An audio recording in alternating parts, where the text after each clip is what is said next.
Всім вітання, шановні пані та панове. Ми повернулись в той садок, в якому ми вже працювали. Можете пам'ятати оцей горіх. Отам ще горіх стояв, там пообрізані яблуні. Оцю грушку ми тоді обіцяли зрізати, але ми не встигли по часу, де вже не влізали в смету. То сьогодні будемо дочищати усі ці дерева, щось будемо видаляти, щось будемо чистити. Сьогодні у нас є одна дуже серйозна новина. Ви дуже просили мене десь прикласти Антона гілкою. Тобто я вам офіційно заявляю, що вже не вийде.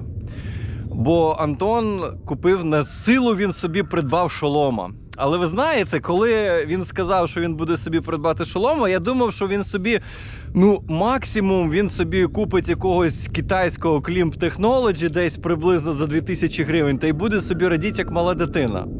Але знаєте, ця падлюка, вона собі купила такий шолом, що просто закачаєшся.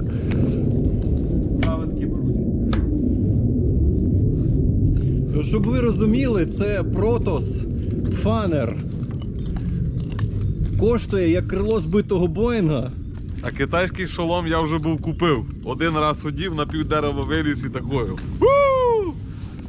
Висить по сьогоднішній день там на бантині. Я вже сказав, що більше я гімно на пробу купувати не буду. Вже якщо щось брати, то брати зразу путьове. Так що взяв і маєш вещ. Отак.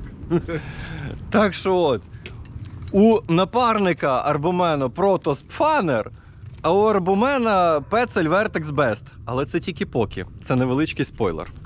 Так що залишайтесь з нами, додивлюйтесь це відео до кінця, пишіть свої коментарі, ставте вподобайки, радьте це відео своїм друзям та близьким, а ми полетіли.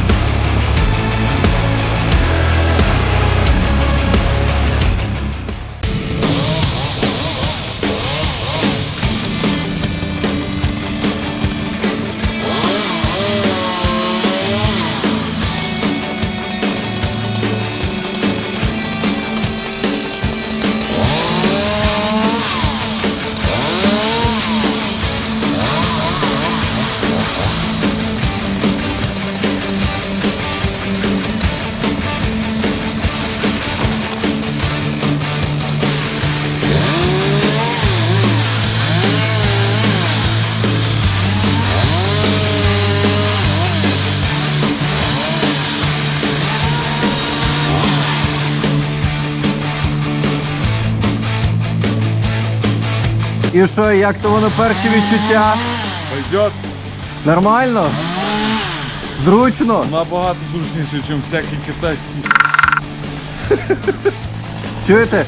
Вдів нового крутого шолома і навіть на радощах забув діти страховку на дерево поліз.